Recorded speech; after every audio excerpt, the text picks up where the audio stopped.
حبايبي بصوا الجو عامل ازاي. انا قلت اصور لكم المطر. الجو عندي بصوا قلب مره واحده وعاصفه شديده والشبابيك عماله تترزع وتتفتح كل شويه. بص كل ما اجي احاول اقفله بيتفتح. مش الهوا شديد جدا عمال بيسحب الشباك الضرفه لبره. وعماله دي على فكره بصوا بتنطر تلج جامد. انا عايزه اصور لكم بصوا جامد جدا. كل ما بقفل يتفتح. بصوا انا عايزه اصور لكم التلج لاني شديده وحاولت لكم التلج على ايدي دلوقتي. بس عايزه اسند الشباك مش عارفه هحاول اسنده اهو دلوقتي. بصوا اخرج ايدي هحط لكم التلج عليها. هوريكم حته التلج والله فعلا لاني بصوا مش عايز الشباك يتقفل.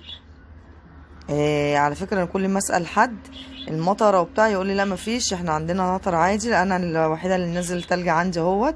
بصوا التلج على ايدي ازاي اهو حته تلج والله دخلت جوه الشقه. اهي دخلت. انا قلت لازم اوريكم الجو دوت عشان لو حد عنده الجو دوت يكتب لي ويقول لي يا متابعيني على قناه نويات نوفا يومياتي طبعا تقولوا لي. بصوا انا عماله افتح اهو. بصوا الميه دخلت جوه الشقه.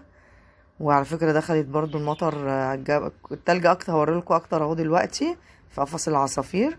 هوريكم بصوا الكوم التلج فيه ازاي اهو. بصوا انا على ايدي بس هوريكم قفص العصافير اهوت. تعالوا معايا نشوف.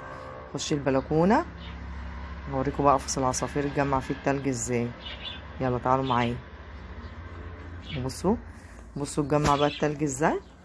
الدنيا غرقت في البلكونه.